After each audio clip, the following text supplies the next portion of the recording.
Hi guys, this is Manu Mishra. So welcome back with a session जिसमें आज हम लोग 29th ऑफ जनवरी के द हिंदू न्यूज़पेपर का एनालिसिस करेंगे। So here we start the analysis of today's newspaper. So the first news it's from Supreme Court. So what happened हुआ क्या था कि महाराष्ट्र की लेजिस्लेटिव असेंबली में जब लास्ट टाइम हुई थी उनकी सेशन, तो उन्होंने बीजेपी के 12 एमएलए को सस्पेंड कर दिया था फॉर दी 1 ईयर। और उस चीज को लेकर वो लोग सुप्रीम कोर्ट चले गए और उन्होंने ये बोला कि आप हमें 1 साल तक सस्पेंड नहीं कर सकते। एक सेशन तक सस्पेंड कर दो, बट आप 1 साल तक अगर सस्पेंड करोगे तो हमारे कॉन्स्टिट्यूएंसी का रिप्रेजेंटेशन नहीं हो पाएगा। ठीक है। अब ये जब सुप्रीम कोर्ट की नजरों में आया तो सुप्रीम कोर्ट ने उसमें 2-3 पॉइंट्स निकाले। और फर्स्ट पॉइंट उन्होंने बोला कि देखा जाए तो this suspension of 1 year is even worse than the expulsion. Expulsion का मतलब क्या? परमानेंटली निकाल दो। जब लोगों ने पूछा और जब क्यूरियोसिटी लोगों के अंदर जागी, भाई आपने ऐसा क्यों बोला? क्योंकि सस्पेंशन तो टेम्परेरी है, मतलब सस्पेंशन तो 1 साल के लिए है, उसके बाद तो एमएलए आ जाएगा, बट एक्सपल्शन तो परमानेंट होता है। तो सुप्रीम कोर्ट हैज सेड कि according to the Indian constitution, अगर किसी एमएलए को रिजाइन करना पड़ता है अपनी कॉन्स्टिट्यूएंसी से, या किसी भी रीजन से वो एक्सपेल होता है एमएलए की पोस्ट से या हाउस से, तो विद इन 6 मंथ्स उस कॉन्स्टिट्यूएंसी में इलेक्शंस कराए जाते हैं। तो देखा जाए तो कॉन्स्टिट्यूएंसी का रिप्रेजेंटेशन 6 महीने तक तो नहीं रहेगा ना, बट 6 महीने बाद तो रहेगा। But for the suspension of 1 year, 1 साल तक कोई रिप्रेजेंटेशन नहीं होने वाला। कॉन्स्टिट्यूएंसी में जो लोग हैं उनको प्रॉब्लम बहुत फेस करनी पड़ेगी। तो ये फाइंडिंग सुप्रीम कोर्ट की थी। इसी चीज को लेकर सुप्रीम कोर्ट ने बहुत उस पर डिस्कशन किया और फाइनली सुप्रीम कोर्ट ने बोल दिया है कि जो महाराष्ट्र असेंबली में 12 बीजेपी एमएलए को सस्पेंशन किया था वो क्वाश होगा ऑर्डर। ठीक है, उन्होंने ये चीज क्लियरली बोल दी है। और उन्होंने जो रीजन बताया, उन्होंने ये बोला कि this is unconstitution and the suspension of 12 months is beyond the power of the assembly. Simple सी बात। Moving further on the next news. So what happened?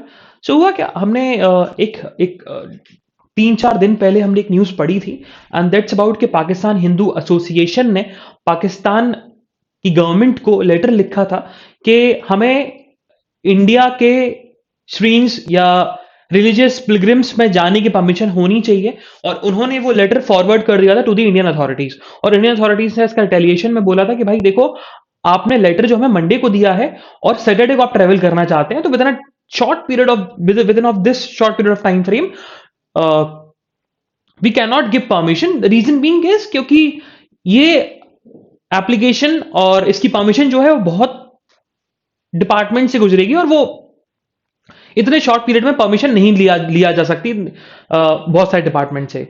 लेकिन अब इंडिया ने बोला है कि देखो, we are also willing to talk with Pakistan and want to come on a mutual decision about the Indian tourist, या अगर हम उसको ब्रैकेट में रिलीजियस टूरिस्ट लिखें, to attend their to attend or to visit their pilgrimage or shrines, religious shrines in the Pakistan. And also we are willing to accept the Pakistanis religious tourist to attend their shrines and pilgrimage. तो हम लोग बहुत काम करना चाहते हैं और पाकिस्तान के साथ लोग बात करने के लिए एग्री कर रहे हैं। उन्होंने ये चीज बताई है और देखते हैं, लेट्स सी कि इंडिया ने तो स्टेटमेंट दे दिया है। अब पाकिस्तान क्या करता है क्या नहीं करता है, पाकिस्तान इस चीज पे मुलाकात करता है इंडिया के साथ कि नहीं, लेट्स सी।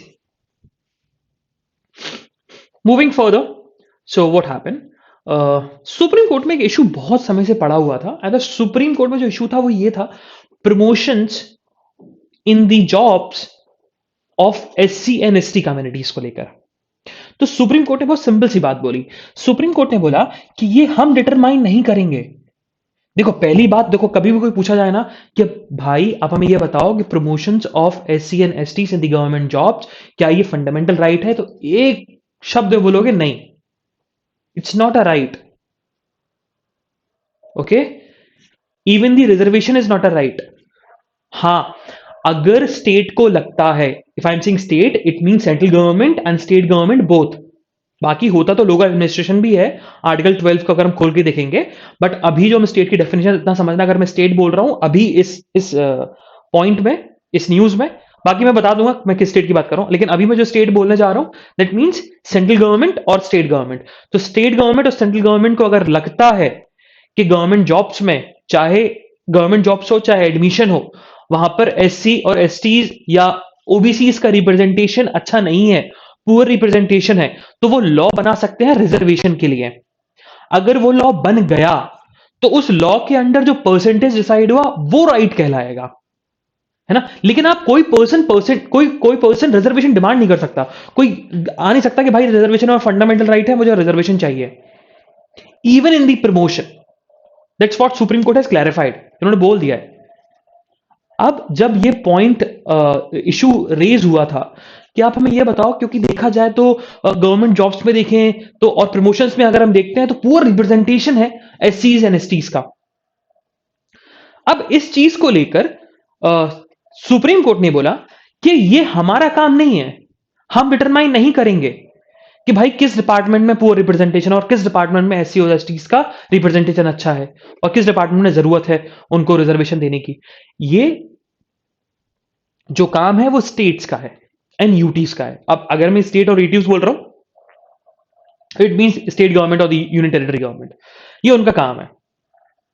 वो डिटरमाइन करेंगे, वो फाइंड आउट करेंगे कि द एससीज and STs having the proper representation और not in their respective departments. It's not the Supreme Court duty to determine the representation of SCs and STs। ये state का काम है और स्टेट काम करेगा, ये सुप्रीम कोर्ट ने क्लैरिफिकेशन दे दिया है। सिंपल सी बात। अब वही डिसाइड करेंगे कि what percentage of quota should be given for SCs and STs in the promotions, but they should be within the norms of Supreme Court ruling and laws. If I am saying Supreme Court rulings and laws, it means Indira Sahani was Union of India, in which Supreme Court had decided that any state, if I'm saying state right now, it means central government and the state government cannot exceed reservation above the 50% until and unless it's an exceptional condition. Like EWS is an exceptional case. Okay. Moving further,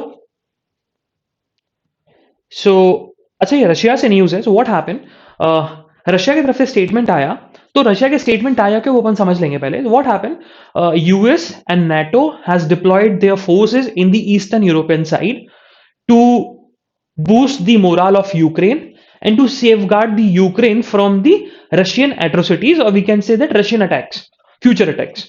So उसके retaliation में the Russian government has given the statement that we don't want wars from our side.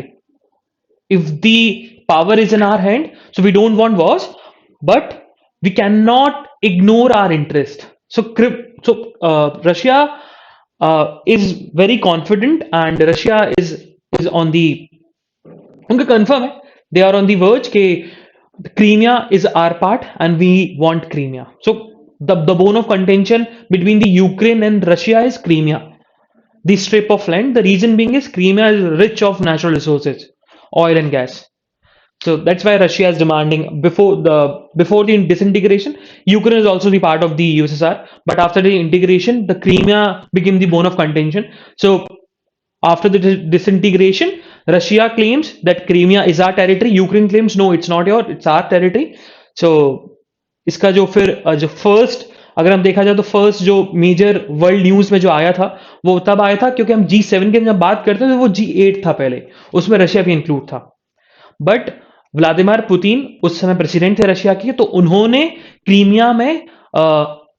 Crimea पर उन्होंने अपना हक जमा लिया था। उन्होंने बेसिकली उन्होंने बोल दिया था कि हमारी टेरिटरी है, उस पर कैप्चर कर लिया था, रशियन आर्मीज को भेज दिया था। फिर जब उस समय के prime president of United States of America Barack Obama, उन्होंने अदर G8 नेशंस को बिफोर दैट G8 हुआ करता था इंक्लूडिंग रशिया, उन्होंने बोल दिया था कि रशिया को हमें एक्सक्लूड करना चाहिए because of the G8, reason being because they are breaching the human rights and they are not following the international norms. So because of that, G8 become G7, and from that day to today, this issue is been evolving, and now again this issue has been in the limelight, become a world news, we can say that. Moving further, so हमें state news नहीं पढ़नी है, हम लोग state news को skip करेंगे। So we move to the, sorry, city news नहीं पढ़नी, state news की तरफ बढ़ेंगे. So what happened? So finally, the census of the tiger has been started, and started from the one tiger reserve, and the name is आपका BRT. It's Ranganath Swami Temple Tiger Reserve. Biligiri Ranganatha Swamy tiger reserve से ये जो आपका enumeration है tigers का वो start हो चुका है. Moving further again, so what happened? The issue of three capitals in the Andhra Pradesh. So we can directly say that the issue of Andhra Pradesh decentralization of capital, three capitals act. The hearing will be the hearing will start from the 2nd of February. That's what Supreme Court. That's what Andhra Pradesh High Court has stated. Okay. Moving further. So what happened? So there is a small village, or we can say that small district. I don't know it's district or it's a village. So yeah, so I think it's a rural area. That the name is Swabhiman Achal, and it's on the border of Odisha and Andhra Pradesh. So Swabhiman Achal come under the ambit of Odisha state, and it's in the Malkangiri district. So Swabhiman Achal is a rural area, it's not a district. So it's come under the Malkangiri districts. And what happened? Swabhiman Achal देखा जाए तो ये एक बहुत Naxalites affected area है. वहां पर communist party of India Maoist के बहुत सारे इंसिडेंट्स देखने को मिलते हैं, वायलेंट इंसिडेंट देखने को मिलते हैं.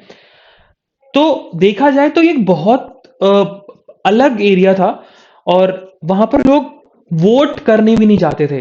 तो वोटर्स अगर जाते थे, जो उनको अगर इंक लगती थी, तो उनको अपना ब्लेड से अपनी स्किन हटानी पड़ती थी कि लोगों को पता लगे ना, या फिर उनको बूजअप होना पड़ता था कि जो माउस्ट है उनको लगे कि भाई ये पियक्कड़ है और समथिंग लाइक दैट. तो उसने खुद अपनी मर्जी से वोट नहीं डाला, इसे डलवाया गया. तो ये सारे इंसिडेंट्स होते थे. अब इसी चीज को लेकर देखा जाए तो गवर्नमेंट कुछ कर नहीं पा रही थी. बट फाइनली हमारी गवर्नमेंट ने बहुत सारी स्पेशल रिजर्व फोर्सेस को डिप्लॉय किया, पैरामिलिट्री फोर्सेस को डिप्लॉय किया कि आप जाइए वहां पर थोड़ा सा सिचुएशन को नॉर्मलाइज करिए, जो एक्सट्रीमिस्ट हैं उनको एलिमिनेट करिए. सो फाइनली देखा जाए तो अगर आप विश्वास नहीं करोगे, 2020 में पहली बार वहां पर बस ट्रेवल करी थी उस डिस्ट्रिक्ट में, उस रूरल एरिया में. इतना अफेक्टेड था वो नक्सलाइट से. बट धीरे धीरे अभी सिचुएशन है वो सुधार मिल रहा है उसमें. और स्वाभिमान आंचल बहुत न्यूज में रहता है, तो ये जरूर नोट डाउन करना. Swabhiman Anchal is a rural area in the Malkangiri district. It's on the border of Odisha and Andhra Pradesh. Moving further on the editorial news. So the first editorial, it's about the to poll booth with no donor knowledge. इसको अपन पढ़ेंगे. And the second one at the centre. चलो अच्छा, ये वाला आपको खुद पढ़ना है, क्योंकि ये बता रहा है जो कल समिट हुई इंडिया और 5 सेंट्रल एशियन नेशंस के बीच में, उसको लेकर. सो देखा जाए तो बता रहे हैं कि देखो, हम लोग तो on the face of it दिखने में लग रहा है कि भाई बहुत सक्सेसफुल समिट हुई, बट रियलिटी में ऐसा नहीं है. सक्सेसफुल तो रही है, बट हम लोग जो हम लोगों ने जो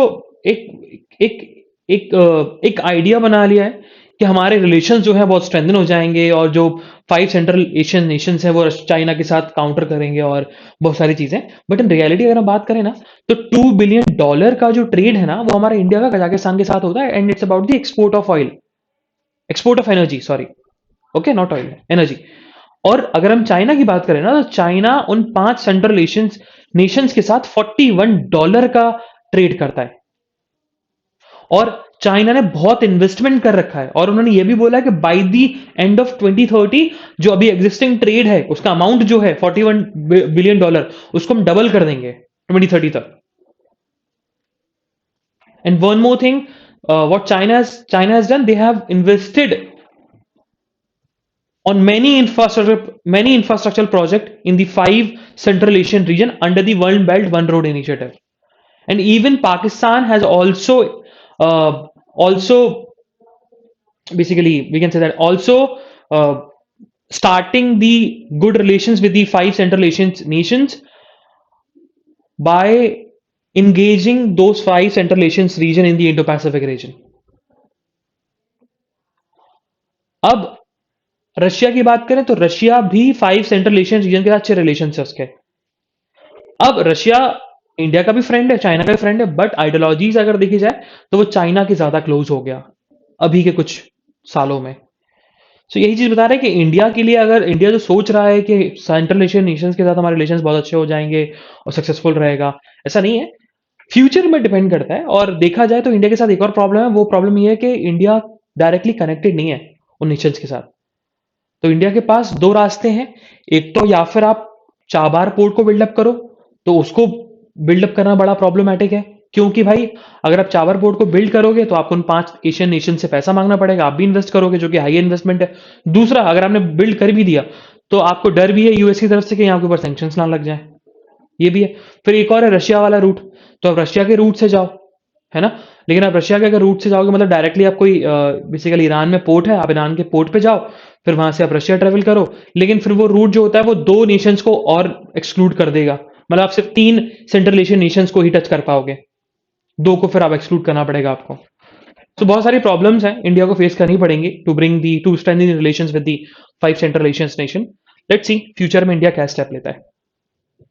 चलो, so we move to the next editorial that's about the to the poll booth with no donor knowledge. So it's about the electoral bond. Simple सी बात है ना। अब समझो ऑथर क्या बोलना चाहते हैं। ऑथर लॉयर है, थोड़ा लीगल पर्सपेक्टिव से लिखा है एडिटोरियल, चलो समझेंगे हुआ क्या।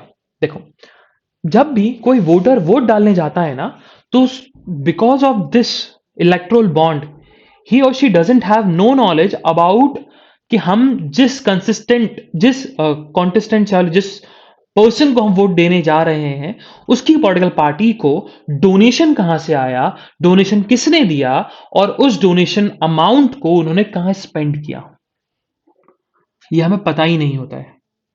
So, what the author has stated in the first paragraph that the citizen has a right कि वो जान सके कि जिस पॉलिटिकल पार्टी को उन्होंने वोट दिया है, उन्होंने जो फंडिंग मिली है उनको थ्रू एन डोनेशन, उन्होंने कहाँ स्पेंड किया। और ये डेमोक्रेसी का एसेंशियल फीचर है। और अगर आप नहीं बताते हो तो you are destroying the altogether of any notion of transparency in the political funding. ये चीज उन्होंने बोली। अब ऑथर थोड़ा सा बेसिकली फिर उन्होंने बोला कि देखो, अब जब ये बात गवर्नमेंट पे उठती है ना, तो गवर्नमेंट ये बोलती है ऐसा नहीं है, सिटीजन जाके पता कर सकते हैं। उन्होंने बोला देखो, political parties are not bind, political parties are not bind कि वो रिवील करें कि उनको डोनेशन कहां से मिला। Even the companies are also not binding those who are giving donation, but they can go to the registrar of companies and they can see the balance sheet of each company, and हर company में लिखा होगा उन्होंने कहां कहां donate किया है। अब ये खुद सोचो, अब अगर मुझे जानना है कि रिलायंस ने कहां कंपनी को डोनेट किया, तो मुझे रिलायंस की बैलेंस शीट देखनी पड़ेगी। और एक आम आदमी मैं क्यों बैलेंस शीट देखूंगा, और मुझे क्या पता कि बैलेंस शीट कैसे देखी जाती है। और मुझे फिर नोट देखना पड़ेगा कि भाई कहां पर किसने, किस पर्सन ने कहां कहां, कंपनी ने कहां कहां डोनेट किया। सो अब मेरी क्यूरियोसिटी थी तो रिलायंस की फंडिंग जानने के लिए, भाई मेरी बिल्कुल क्यूरियोसिटी है कि भाई रिलायंस कहां डोनेट कर रहा है। अडानी तो चलो समझ में आ रहा है कि भाई उसने डोनेट किया है बीजेपी में, लेकिन रिलायंस कहां कर रहा है, मुकेश अंबानी जी कहां कर रहे हैं, क्योंकि उनके शेयर्स तो बढ़ नहीं रहे। तो हो सकता है कांग्रेस में कर रहे हो भी सकता है बीजेपी में कर रहे हो, बट मुझे नहीं पता ना, एक क्यूरियोसिटी मेरे अंदर जानने की। तो मुझे उस जानने के लिए मुझे बैलेंस शीट देखनी पड़ेगी। तो ये चीज बताएगी। अब ऑथर ने बोला, फिर फाइनली ऑथर यहां पर आ गए, उन्होंने सिंपल सी बात बोली, देखो political parties have no obligation to disclose their details about each donation that they have received from the electoral bonds. Even the companies are also under the no obligation to disclose the name of the party to whom they have made the donations. ये चीज उन्होंने simple सी बात बोल दी कि भाई ना company ना कंपनी के ऊपर कोई ऑब्लिगेशन है कि वो बताए, रिवील करे कि हमने किसको डोनेट किया है, ना ही पॉलिटिकल पार्टीज के ऊपर कोई ऑब्लिगेशन है कि वो किसने किसको हाँ डोनेट किया है। सिंपल सी बात बोली। जब पूछा गया तो कि भाई आप क्यों ऐसा बोल रहे हो, है ना, आप रीजन बताइए ना, क्यों आप बोल रहे हो कि भाई political parties donate, political parties have no obligation, even the companies have no obligation. तो उन्होंने सिंपल सी बात दो चीजें उठाई। उन्होंने बोला the first thing they have said that कि वोटर्स के पास कोई फंडामेंटल राइट नहीं है टू नो कि पॉलिटिकल पार्टीज कैसे फंड हो रही हैं। और दूसरा, हमने इस इलेक्ट्रोल बॉन्ड से हमने ब्लैक मनी को हटाया जो सबसे बड़ी प्रॉब्लम थी। लेकिन अगर देखा जाए तो सुप्रीम कोर्ट ने बोला ये दोनों आर्ग्यूमेंट वेग हैं।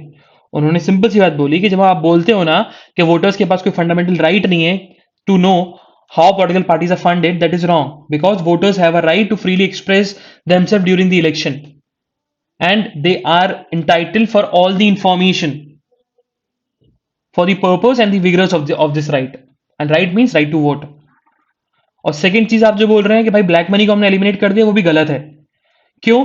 क्योंकि जब इलेक्शन कमीशन ऑफ इंडिया ने एफिडेविट फाइल किया था, तो सुप्रीम कोर्ट ने सिंपल सी बात बोली थी कि आप एक क्या स्कीम लेके आए, आपने बोला कि भाई इलेक्ट्रल बॉन्ड से आपका ब्लैक मनी चला जाएगा। सिंपल सी बात उन्होंने बोली थी। बट अगर हम रियलिटी में देखा जाए तो आपने तो एग्जिस्टिंग बैरियर्स हटा दिए जो लगे हुए थे। अब तो शेल एंटिटीज और पॉलिटिकल पार्टीज जो है कोई भी कंपनी डोनेट कर सकती है। पहले क्या था?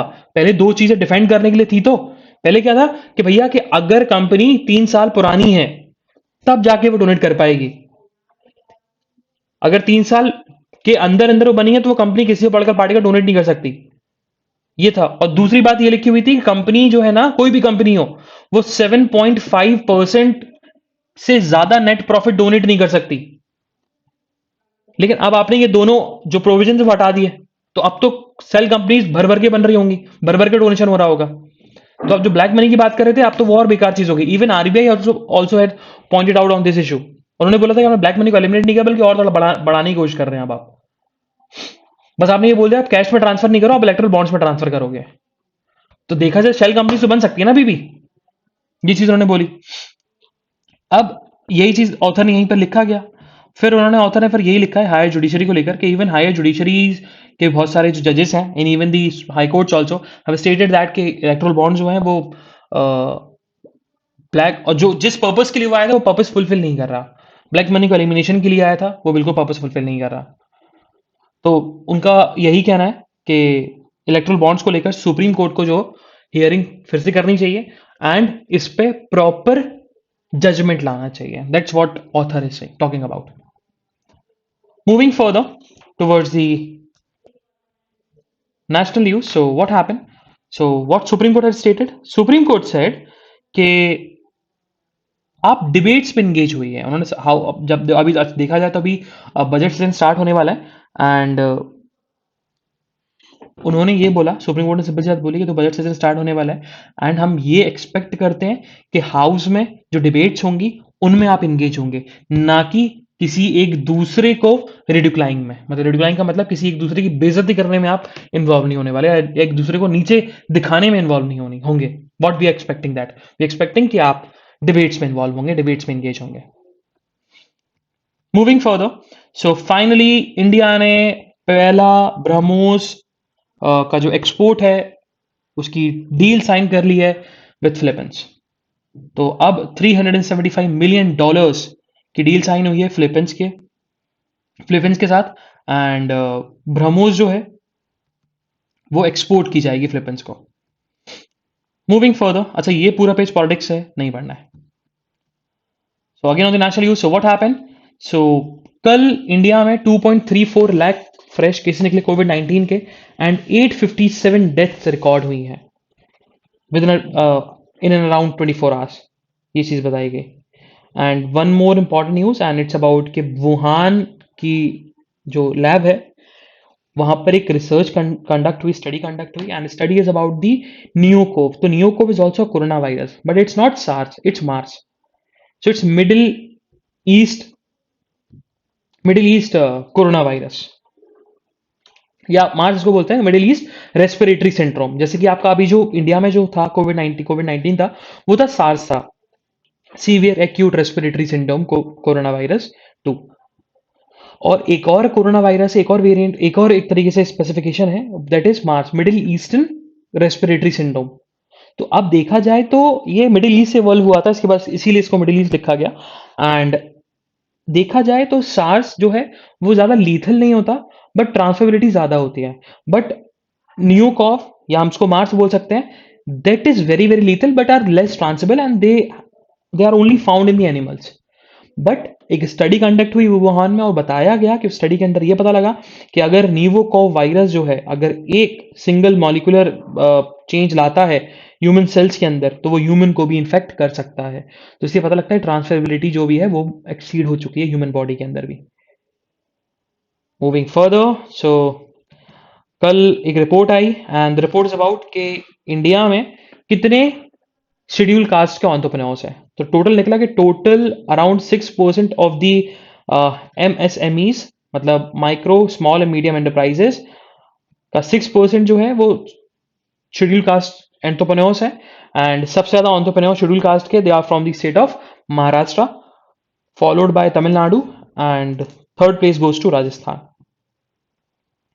मूविंग फर्दर, सो इंडिया भी ऐसा नहीं है भाई, इंडिया के एक्सटर्नल अफेयर मिनिस्टर ने भी स्टेटमेंट दिया, उन्होंने बोला कि देखो यूक्रेन के इश्यूज को वो क्लोजली वॉच कर रहे हैं। And new Delhi also want कि पीसफुली जो इशू है यूक्रेन रशिया के बीच में, जो कि अब Russia versus Ukraine including United States of America and European union हो चुका है, नाटो हो चुका है, वो जल्दी से जल्दी रिजॉल्व हो जाए। मूविंग फर्दर, सो जी जिनपिंग ने बोला है, सॉरी व्लादिमीर पुतिन जो है वो विंटर ओलंपिक्स में अटेंड करेंगे, ये उन्होंने क्लैरिफिकेशन दे दी है। ये स्टेटमेंट क्यों आया? क्योंकि यूएस ने और ब्रिटेन ने दोनों ने मना कर दिया था कि लोग विंटर ओलंपिक्स अटेंड नहीं करने वाले। ठीक है, अब इस चीज के रिटेलिएशन में व्लादिमीर पुतिन ने बोला कि मैं तो विंटर ओलंपिक्स अटेंड करूंगा, और जो वहां के प्रेसिडेंट है आपके चाइना के जी जिनपिंग, उनसे मैं मुलाकात भी करने वाला हूं।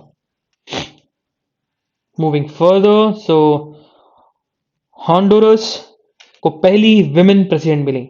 सो लेफ्टिस्ट है जियोमारा कैस्ट्रो, तो जियोमारा Castro became the first women president of Honduras. Okay, लिख लेना एक जगह, पूछ लेते कभी कभी directly question. On the business news again एक इंपॉर्टेंट न्यूज है, that's about the chief economic adviser. So central government has appointed Anant Nageswaran as the chief economic adviser. अब ये हुआ क्यों? क्योंकि बिफोर दी बजट एक सर्वे आता है, ठीक है, and that is economic survey, और economic survey chief election commission ही, या चीफ इलेक्शन नहीं, चीफ इकोनॉमिक एडवाइजर ही निकालता है। सो चीफ इकोनॉमिक एडवाइजर होना जरूरी था, क्योंकि जो प्रीवियस चीफ इकोनॉमिक एडवाइजर थे कृष्णमूर्ति सुब्रमण्यन, वो दिसंबर में ही उन्होंने बोल दिया था कि फॉर द अकेडमिक मैं लीव पे जा रहा हूँ, एंड दिसंबर से ये पोस्ट वेकेंट थी। तो फाइनली सेंट्रल गवर्नमेंट ने 4 दिन पहले ही, before the presentation of budget और 3 days before the economic survey, उन्होंने वी अनंत नागेश्वरन को चीफ इकोनॉमिक एडवाइजर बना दिया है। मूविंग फर्दर, स्पोर्ट्स न्यूज में ऐसी कुछ न्यूज नहीं है जो हमारे एग्जामिनेशन पर्सपेक्टिव के लिए इंपॉर्टेंट हो। Same goes with the next page also. So this is the analysis of today's newspaper. हम लोग कल फिर मिलेंगे with some exciting news, exciting current affairs. तब तक के लिए bye bye, have fun and enjoy your day. Bye bye guys.